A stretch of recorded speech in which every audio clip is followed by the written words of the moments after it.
Барлықтарыңа сәлем достар, сендермен бірге мен Арес. Достар, бүгінгі видеода біз ADS KZ'тің 3 жыл бұрынғы олд сетімен топ-1 алуы мүмкін бе деген видео түсіретін боламыз. Видеом сіздерге ұнап жатса, мен жаңадан контенттер, қызықты видеолар түсіруге уәде беремін. Сіздерден тек поддержка. Ал енді сетімізді құрып алайық. Мен мұнда әдейі осы видеоға арнап Мигельге осы ADS-ің ескі сетін құрып қойған болатынмын, ал енді каткамызға көштік. Ал енді мына Бимасакидегі екінші этажға түстім. Так, орыс жақтан енді лутать етіп жақсылап топ-1 алуға тырысатын боламын. Ал енді сіздер бос қарап отпай лайк басып тіркеліп кетіңіздер. Мында көп сөйлеп бітем дегенше, мында алғашқы киліміз көз алдымызда кетіп баратыр. Так, оны тел алып кеттім.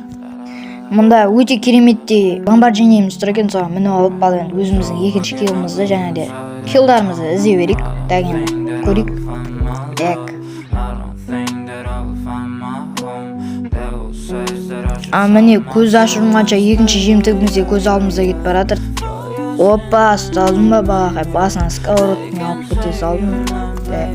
Мында рюкзагымнан керекті заттарымды тастап баратсам, біреу канаткамен ұшып баратыр екен, оны көріп атып атсам, оғым тимеді. Сосын түскенде басына қадап жібердім, әдемі кетіп қалды. Мында лутать етіп атсам, ар жақтан бір көк тышқан атып атыр екен, оның басына тигізе алмадым, сосын гранатамды аттым да өлтірдім.